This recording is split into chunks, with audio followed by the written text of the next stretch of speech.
Assalamualaikum warahmatullahi wabarakatuh. Saya Ahmad Nurul Huda, NIM 2121283.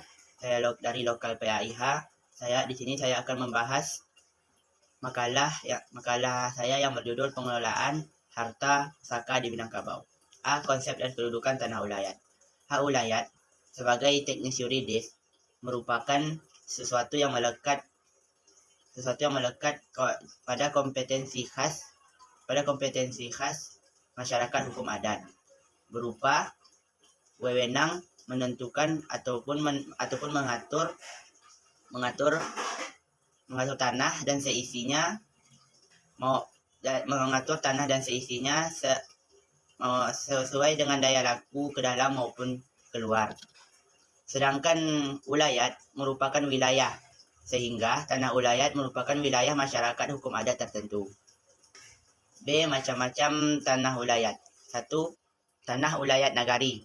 Tanah ulayat nagari merupakan tanah ulayat yang dimiliki atau penguasaannya dimiliki oleh nenek mama atau kerapatan adat yang tujuan tanah tersebut digunakan atau dimanfaatkan sebagai kepentingan orang banyak, seperti kepentingan fasilitas umum yang dapat dimanfaatkan untuk masyarakat di kalangan rakyat Minangkabau.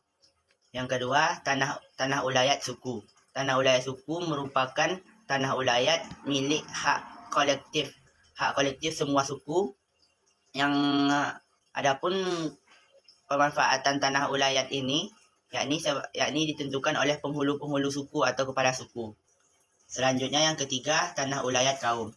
Tanah ulayat kaum merupakan tanah ulayat yang dimiliki oleh suatu kaum yang terdiri dari jurai, dan pemanfaatan tanah ini ditentukan oleh mamak jurai atau induk dari jurai. Yang keempat atau yang terakhir, tanah ulayat rajo. Tanah ulayat rajo merupakan sebidang tanah atau sumber daya yang dimana penguasaan dan pemanfaatan tanah tersebut diatur atau ditentukan dari anak laki-laki tertua, dari anak laki-laki yang tertua yang menurut keturunan ibu yang masih hidup. Yang C. Harta pusaka tinggi. Harta pusaka tinggi di Minangkabau merupakan harta pusaka yang berbentuk barang atau benda yang diterima ataupun diwarisi dari leluhur secara bersama-sama oleh suku atau kaum. Harta ini berupa sawah, rumah gadang, perkebunan, dan lain.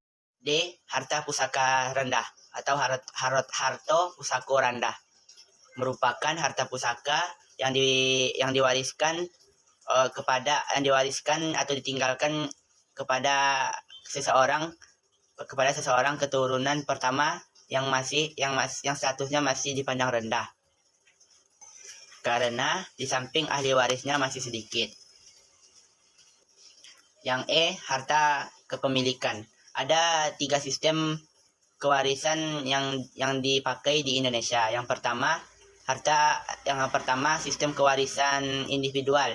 Yang kedua, sistem kewarisan mayorat. Yang ketiga, sistem kewarisan kolektif. Adapun sistem kewarisan yang dipakai di adat Minangkabau yakni sistem kewarisan kolektif, yang merupakan sistem kewarisan secara kelembagaan. Kelembagaan yang dimaksud adalah keluarga sebagai satu kesatuan. Harta warisan ini biasanya berupa benda ataupun lahan pertanian seperti sawah ataupun ladang. Adapun yang menerima harta warisan ini yakni keturunan perempuan, sedangkan laki-laki hanya memungut hasilnya atau menerima hasil dari warisan tersebut. Sedangkan harta kepemilikan adalah harta kepemilikan yang didapat dengan jerih payah sendiri, yang didapat sendiri tanpa adanya campur tangan orang lain ataupun ada hak-hak orang lain di dalam harta tersebut. Sekian mungkin pembahasan UAS Keminangkabauan dari saya. Mungkin lebih dan kurangnya saya mohon maaf. Billahi taufiq wal hidayah. Assalamualaikum warahmatullahi wabarakatuh.